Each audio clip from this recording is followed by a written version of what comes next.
This is the Yanks Go Yard podcast with Adam Weinrib and Thomas Carinante. Welcome on into a Thursday live edition of the Yanks Go Yard podcast. I'm Adam Weinrib alongside Thomas Carinante. The Yanks are in action again right now against the Baltimore Orioles and have not lost since the last time that we talked to you. Won the first game of the set on Tuesday. Won the second game of the set on Wednesday. It's Thursday live. They're facing Bruce Zimmerman, somebody they can't hit. Jameson Taillon gave up a run in the second. You know what that means. It's a day game, punt game, but you know what? Hits different after a 5-game winning streak, so we're not going to complain. Also, more importantly, we're going to focus on the news we learned this week that Anthony Rizzo is a small sample size god and is the best first baseman in the American League. Of course, we'll talk about that a little bit, but we've got to talk about the Yankee letter. Oh my God. It was open. Changed my life. A bunch of worms and cockroaches crawled out of it.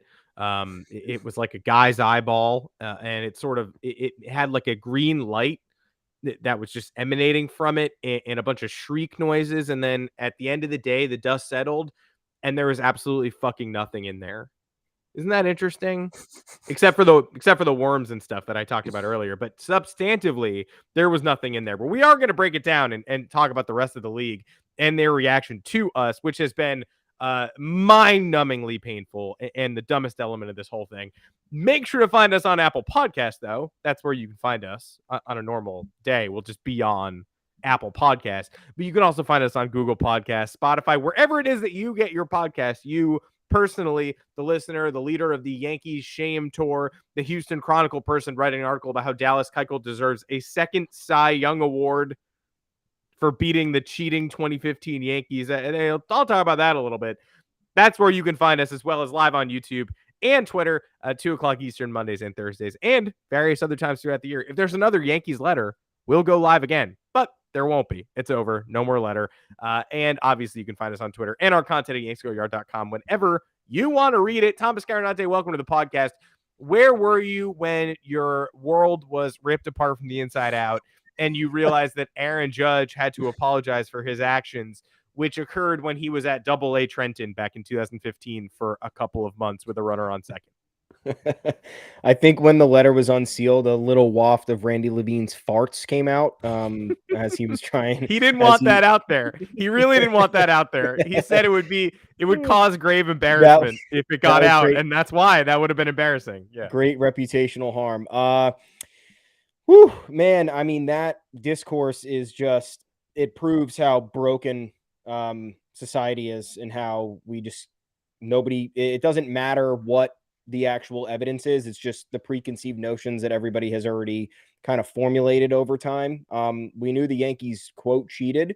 That was something that was always kind of widespread based on the reports, which, funny enough, all the Red Sox and Astros fans believed those reports leading up to the letter. Oh, the Yankees cheated, but refused to accept the veracity of all the other reports that were putting them in a poor light.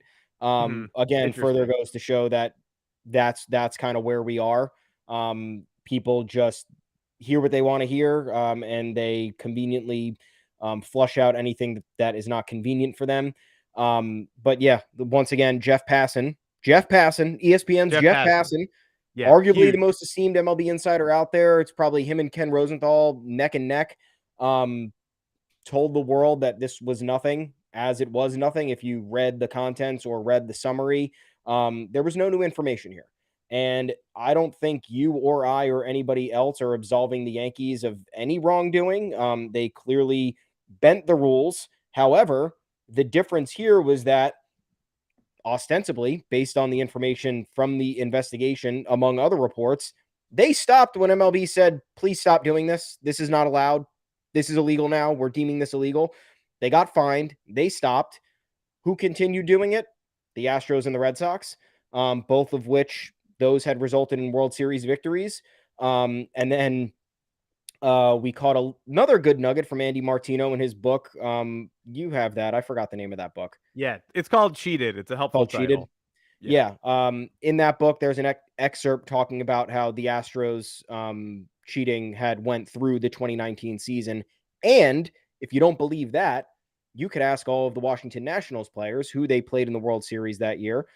Thank you once again, Nationals, for winning that. We avoided a lot more chaos and negative discourse than that we would be talking about today, that we'd be talking about right now that I don't want to talk about. Very glad the Astros lost that World Series, but throughout that series, especially early on in Houston, a number of Nationals players came out to the media after the games and talked about how there was clear relaying of stolen signs with whistling. So the Astros probably moved on from their trash banging ways because teams were catching on to that, and it was evident that other teams knew what they were doing, but MLB didn't entirely know, or MLB was conducting an investigation, didn't want to prematurely release any of the findings and put people in hot water. But there's more evidence of that, and now Astros fans and Red Sox fans are trying to be like, oh, everybody cheated, guys. Everybody did this. It's fine. But it's fair that we know what the Yankees did. And yeah, it is fair that we know what the Yankees did. And the Yankees did nothing. The Yankees did what probably any other team did or would have done, is bend the rules in a bit of a slimy way, and then wait for the likely hammer to be dropped for the league to say, hey, this is evidently cheating. This is clearly against the rules. So we're not going to do this anymore. Which, is a reflection on kind of how they were operating at that point. But they stopped. Red Sox and Astros did not stop. Tainted World Series. They're being called tainted World Series in more of the discourse that you hear, not just from Yankee fans who want those World Series to be tainted, from general people who are objective reading this evidence. So it's juvenile behavior, which is what I wrote about, to compare the cheating from the Yankee side to anything the Astros and the Red Sox did, unfortunately.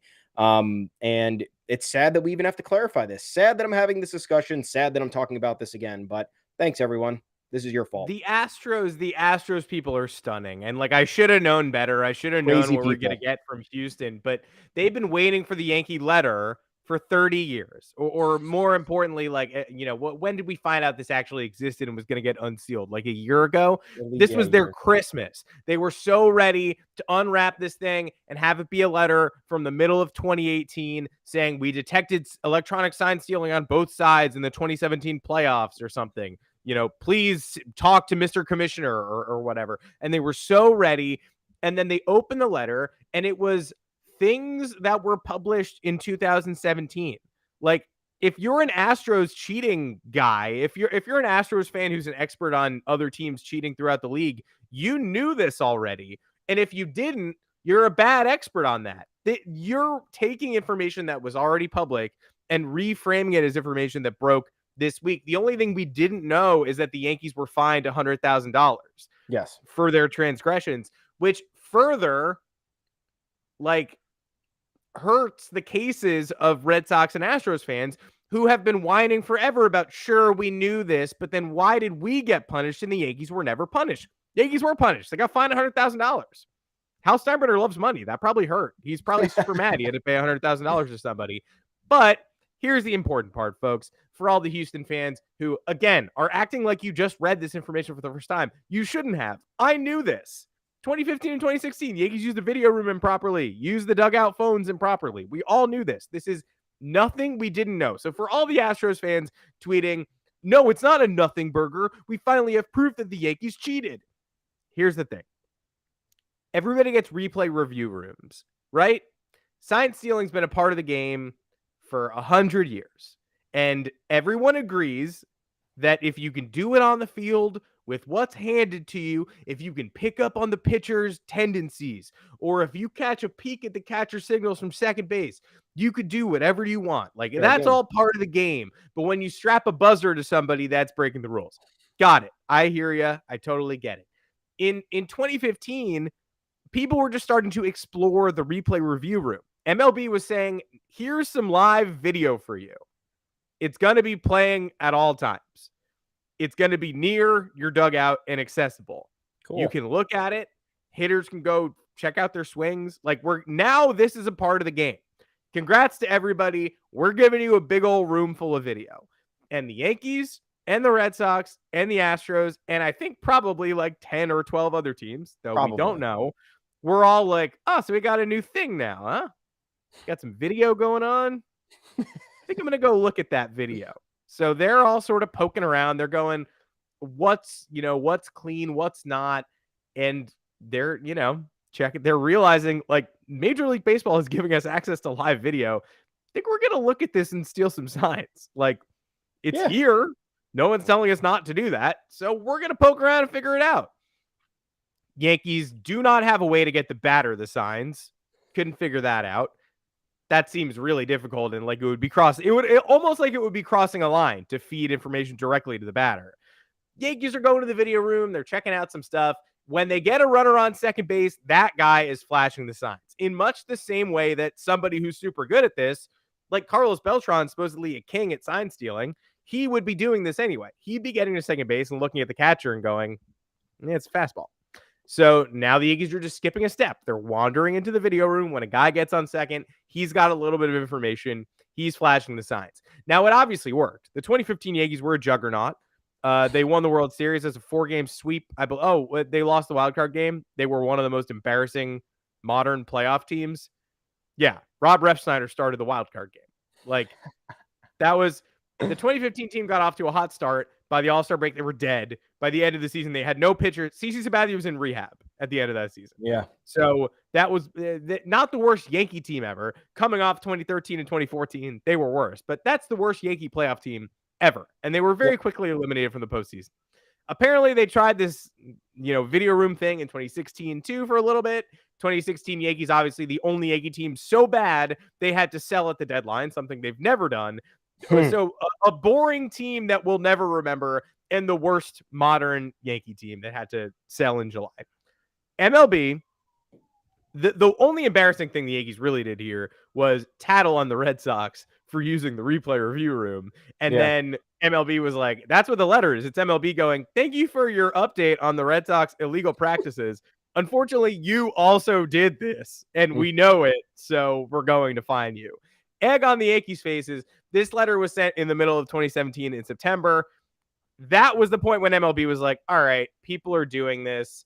We got to tell people not to do this. Michael Schwab, my best friend, the Astros guy, tweeted that, like, it's not fair to say mechanical sign stealing or whatever was not against the rules before and was after, because there's a rule in the 1960 MLB rule book that says you mustn't gain advantage by mechanical means. It's like, dude, they didn't even have like high-speed trains at that point. Like, TVs were 4 inches. Like, they were not writing the rule book in 1960 being like, if forsooth they open a video replay review room, mayhaps you cannot tread. It's like, those have literally nothing to do with each other. MLB at that point realizes all these teams are wandering into the replay review room, which is probably a mistake. Probably got to get rid of that. Clearly a step beyond, it sort of just feels like a natural extension of stealing signs on the field, but it's not. I understand why they're doing that. They tell teams to stop. Red Sox go, hear you loud and clear. Let's continue doing this when we hire the manager who led the cheating Astros to the World Series in a couple of months next year. Let's do it throughout 2018, in fact. The Astros go, hear you loud and clear. We won't go into the replay review. We're just going to, live stream the stuff to the dugout and bang a trash can. MLB's like, what'd you say after you said you wouldn't do it? And they were like, oh, we have a crazy system in place. We're going to keep doing it. MLB was like, you're talking really quietly. It feels like you're not going to stop doing whatever you're saying you're doing. And they're like, no, trust us. We're never going to set foot in the replay review again because we do have a live feed to the dugout. And MLB was like, a third time, really? Stop saying that. I understand. It sounds like you're going to do something illicit. And the Yankees said, we're done. We get it. And guess what? They stopped. Yankees stopped. Red Sox didn't stop. Astros innovated on the form. All this stuff about Carlos Beltran telling the Astros they were behind the times after he came from the Yankees to Houston. I mean, it's pretty obvious. Carlos Beltran was like, hey, other teams are doing this video replay review room stuff. We got to get in there. And the McKinsey dudes at the Astros were like, I've come up with a ruthlessly efficient way of cheating that cuts out the middleman. We're going to take this to another level beyond anything you could ever comprehend, because that's what we do. We win games at all costs. We trade for Roberto Osuna when no one else would, and then yell at female reporters, I'm so fucking glad we got Osuna, the domestic violence doing man, because that's another market inefficiency, right? Collecting domestic violence guys in the heart of their suspension and learning that there are 12 teams wandering in the replay room. So what more can we do beyond that? We can get it to the hitters in real time. And after that gets found out, perhaps we even add buzzers to people's bodies. Something tells me we're not cheating the same way in 2019 we are in 2017. Something tells me we're going to have to keep innovating there. So Houston fans had their pre-prepared takes on how this confirms the Yankees cheated. No, the 2017 articles confirm the Yankees cheated. This confirmed what we already knew, that the Yankees did something that was bending the rules. We're told to stop bending the rules and did. Houston heard that and was like, oh, thank God. They have no idea what we're up to. We can keep doing this crazy thing we're doing, and did. Yeah. Upsetting stuff. At some point, I think MLB needs to be held accountable. Because why were there not more stringent ways to determine if teams were doing this still or not? And to allow it to ostensibly persist through the 2019 season is kind of crazy. And another thing is, like, everybody who denied, every Red Sox fan and every Houston Astros fan who kind of believed this was a witch hunt, right? Oh, it's a witch hunt. Like, we won the World Series. Of course, the target's on our back. Yeah, I mean, yeah, I get that. Like, you succeeded, so you're going to be the focal point of the discussion, and you're going to be the poster boy of the discussion. Garrett Cole became the poster boy of sticky stuff because he's the most famous guy and the highest paid pitcher in the league. So it makes sense. Garrett Cole still used it and cheated, so he deserved to be criticized heavily for his role in that. But there's a reason Jeff Luhnow was fired. There's a reason AJ Hinch and Alex Cora were suspended. Although it was only for 60 games and they were welcomed right back into MLB, there's a reason this stuff usually happens. And it's because of the evidence that usually when stuff like that happens, like when there's no player discipline and they're just trying to find somebody somewhat responsible. They're trying to find somebody who had some sort of a role, whether it was one of the main voices or not. And they do use somebody as a scapegoat. And it was kind of perfect for MLB to do that because they didn't have to discipline any players. They didn't have to vacate a world title. They didn't have to make this more of a controversy than they had to. So they did what they did. They gave AJ Hinch and Alex Cora vacations. Alex Cora had a fun summer in Puerto Rico before coming back to MLB with the same job that he had after the Red Sox swore that, this was a bad look and that they mutually agreed to parted ways and this was the end of it. To deny that any of that had anything to do with the evidence and it was just a witch hunt just further goes to show how the doubling down on this from the rival fans is delusional. It's crazy behavior because no Yankee person, player, executive, anybody was disciplined at all. And not even Joe Girardi, who was the manager of the Yankees at the time.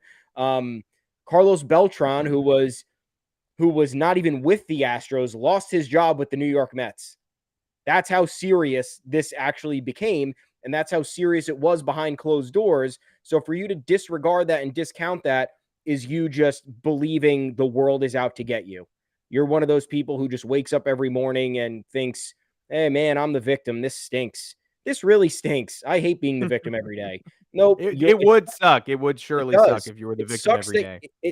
I understand how frustrating this is for those fans because you don't want your team to cheat. You don't want to be the butt end of these jokes. And look, we even got sick of all the Astros jokes. You Yankees fans, we don't want to hear the fuck Altuve chants anymore. I don't want to hear anything about Carlos Correa anymore. No. It's the last thing I want to hear about, that I want to talk about.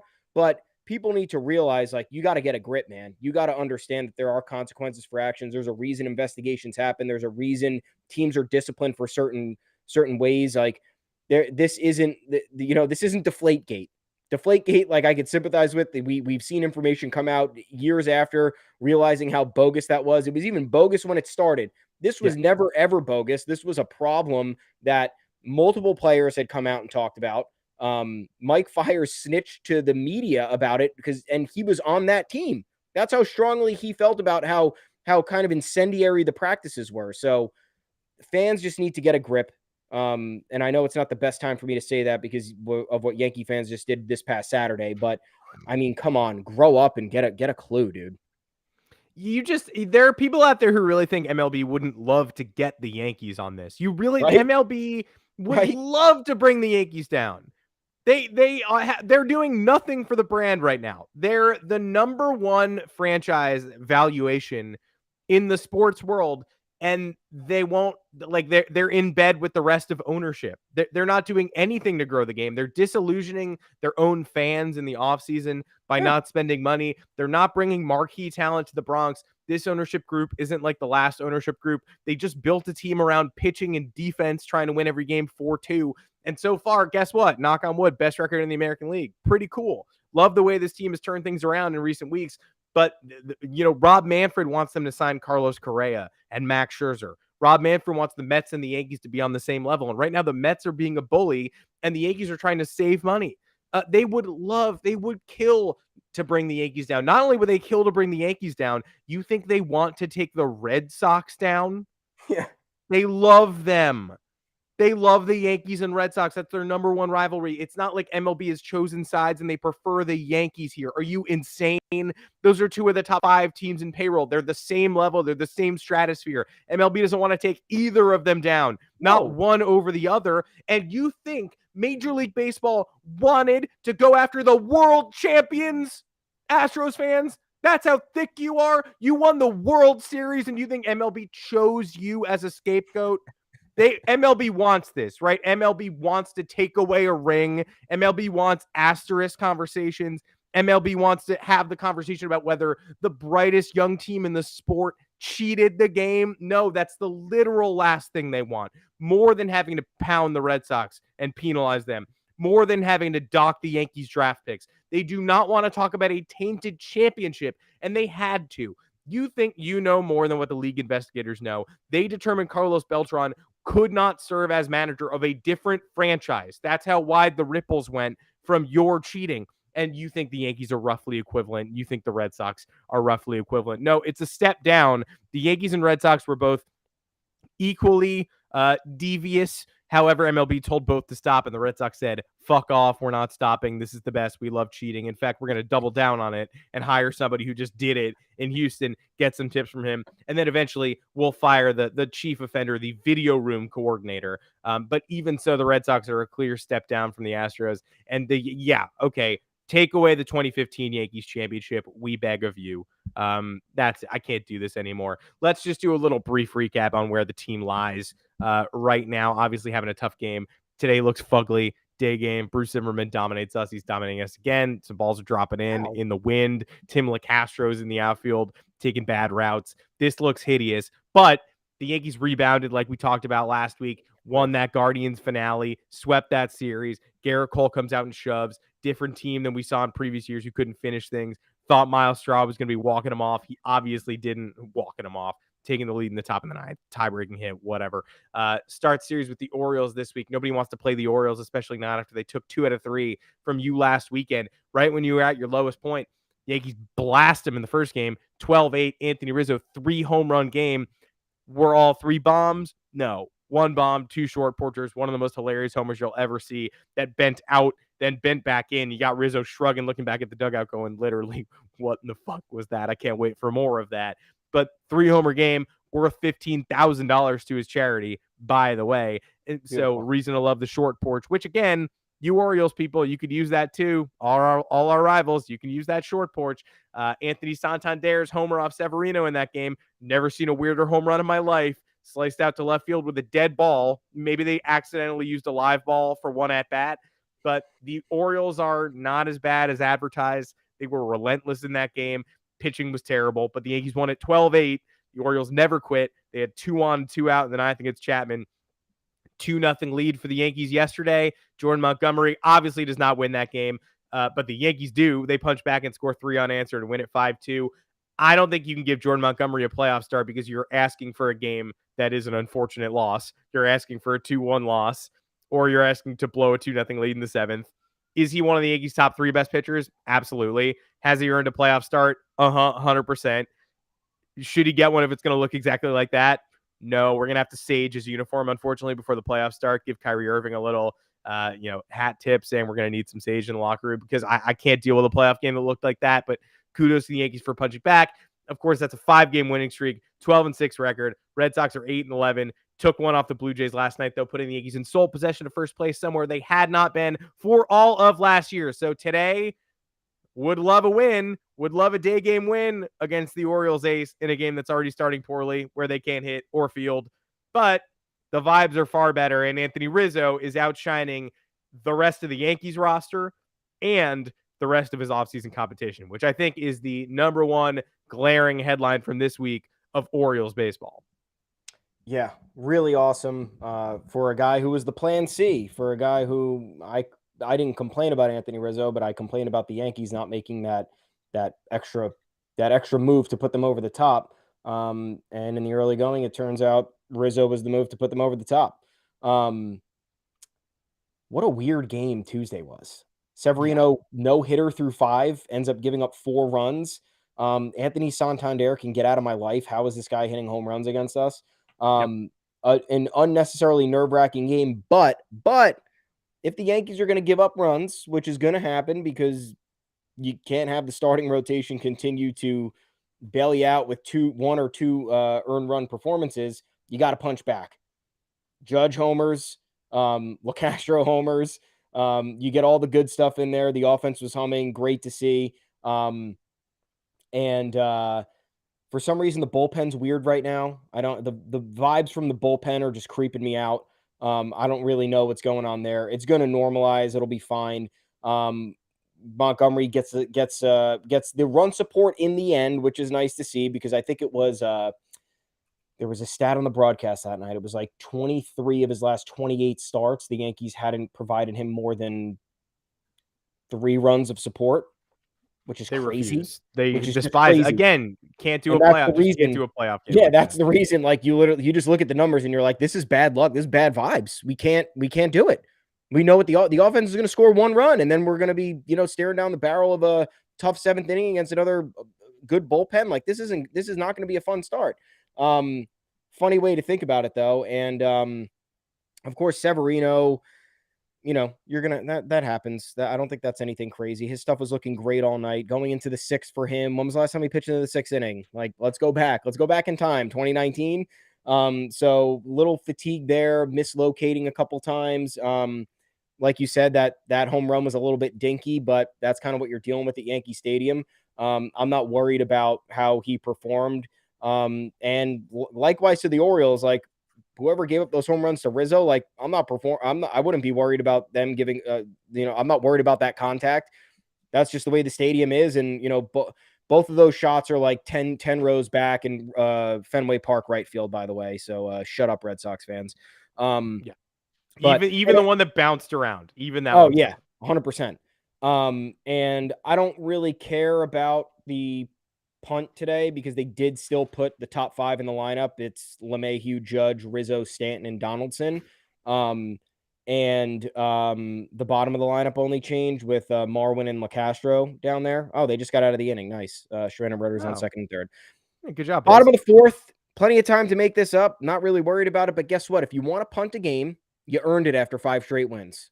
If that's when you want to punt a game, you win 5 straight, call it. That's fine. That's when you're allowed to do that. I'm sick of seeing it after, you win 2 straight against the worst team in the league. And then we'll rest everybody today. No, keep playing everybody. If you want to change the bottom of the lineup, which we kind of talked about last pod, keep the top of the lineup static for the most part, unless somebody needs a day off, which we'll understand in time. But in the early going, multiple days off, absolutely not. And screw with the back end of the lineup. See what works. See how it can lengthen it. Joey Gallo might be in a little bit of a groove. The Yankees fans, dude, how funny. Want Joey Gallo DFA'd and then chanting Joey the next night after his first home run of the season. His first home run since what? Last September? 2015, I think. Yeah, back when the Yankees were in the video room. Chanting his name, cheering him on. It's like, it's a crazy bunch of people. But hey, I'd rather see the support than the boos. So in the end, it's not the worst thing in the world, but put Gallo lower down in the lineup. Let him just, those 2 homers he hit were just straight up strokes. He wasn't over swinging. He wasn't overthinking. And you can kind of tell when he's doing that with his approach to the plate. When he swings, his head's flying out, his helmet's like bopping around.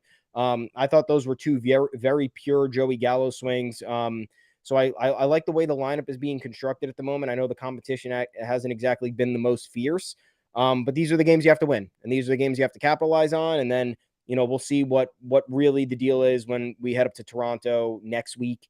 We'll see who's not vaccinated, which won't be fun to know. And we'll see what happens, when you're on the road against a really good team, which the Yankees really haven't had yet. Yeah, I hate playing the Orioles. I just hate everybody telling me like, well, you got to win all these games. Like, I understand. Of course you do. I mean, you have to try to win every single game. But the Orioles pitching is currently towards the top of the American League. There are players on that offense who can beat you. You want to win all the games, but you can't really be leaving a series like this and being like, we shit the bed. Third game was weird. Like in the middle of a windstorm. I don't know. It's just a mentality that, I both do agree with. Like when the Yankees don't close these series, we get on the podcast, we're like, close the goddamn series. But then when you're actually coming off a 5-game winning streak, it's hard to get too upset. But then again, it'd be great to win the game. Bruce Zimmerman is certainly the number one arm. He's incredible. I mean, these changeups are dirt. He's on Pitching Ninja all the time. He's a guy you got to watch out for with John Means injured. He's the guy you don't want to see in your 3-game set against the Orioles.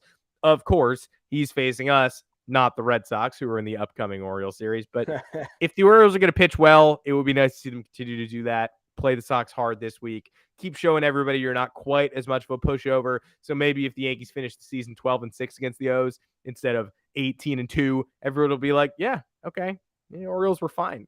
So far I think the Orioles are fine. I can't get too down after a 5-game winning streak where the Yankees have clearly established themselves as a different team. That's also 8-2 in their last 10. The pressure, the undue pressure of an Orioles series is just infuriating because you do get people coming out of the woodwork being like, I don't even watch this team, but I do know they need to sweep. Okay, goodbye. And it's like, all right, baseball is weird, man. Sometimes baseball is weird. Yeah. You can't be losing last week's series to the Orioles on the road. That was terrible. Correct. You can't be blowing all those opportunities. You can't be losing extra inning games on a bases loaded walk-off walk. The Yankees have done enough for me so far this series that I'm not going to be infuriated. Of course, if they do not finish this game well, I'm going to go to bed angry. But that's life. That's natural. I'm not going to go to bed as angry as Astros fans who are still thinking about 2015. So I can sleep well knowing that. That is it for this edition of the Yanks Go Yard podcast. Make sure to find us on Apple Podcasts, Google Podcasts, Spotify, wherever you get your podcasts. Drop us a 5-star review along with a mailbag question. We will be more than happy to answer. And happy NFL draft starting tonight. That's where everyone's attention is going. But trust me, I'm still going to be thinking about Dallas Keuchel and giving him a salute to service. Thank you for your service for beating the 2015 cheating Yankees, getting Greg Bird and Rob Refsnyder and 55-year-old Alex Rodriguez to go down quietly in the wild card game. Truly a man of the people and on the level with the 2019 Washington Nationals in terms of stopping dastardly cheating in its tracks. You, sir, are a hero. And anybody writing a column like that today about how Dallas Keuchel is a hero has a really big, good brain and should stay hired by their current media job. That is it. I'm Adam Weinrib. You can find me on Twitter at Adam Weinrib. Thomas Carinante, where can the people find you? I'm at Tommy's_takes. Head on over to yanksgoyard.com. We've got the content there for you. We got plenty of discourse on the Yanks Go Yard Twitter account, the official one at that, at Yanks Go Yard FS. One quick footnote here. Myles Straw, the guy from Saturday who climbed the fence and yelled at fans, claimed he climbed the fence and yelled at fans because there were offensive things said to Stephen Kwan, the outfielder who was injured running into the wall on Isaiah Kiner-Falefa's game-tying RBI double. That indeed was not the case after video surfaced from a fan in the stands. We heard everything that went on. I'm sure if you haven't seen the video, you'll find it on social media. You can find it on yanksgoyard.com. Essentially what happened was that a fan called out Myles Straw and kept telling him to get mad and that he sucked, which is pretty much standard for fans yelling at players, which happens all the time. And then Straw decided to climb the fence and yell at the fan and say, "Hit me, motherfucker."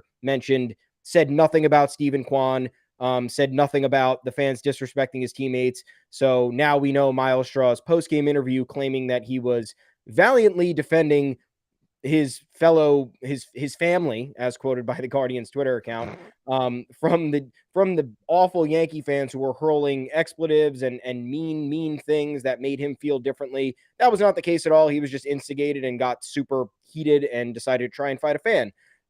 So he was out of line. Yankee fans obviously out of line too. We're not discounting that, but the onus, I think, also falls on the professional baseball player who needs to act more appropriately in those types of situations when tensions are rising and things are getting a little bit uncomfortable. And the biggest thing there is that he lied. There's video of it. He lied. So thanks everybody for that. Just wanted to remind you of that before you head into your beautiful, beautiful weekend. Let's get some warm weather here. 40 degrees in New York today. Not really liking that shit. Weekend series should be fun. Should be wins. I don't know. We'll have a good weekend, everyone. We'll talk to you on Monday. Again, 2 p.m. Eastern, right here live on YouTube. Yeah, warm weather hit me, motherfucker. All right. We'll see you on Monday.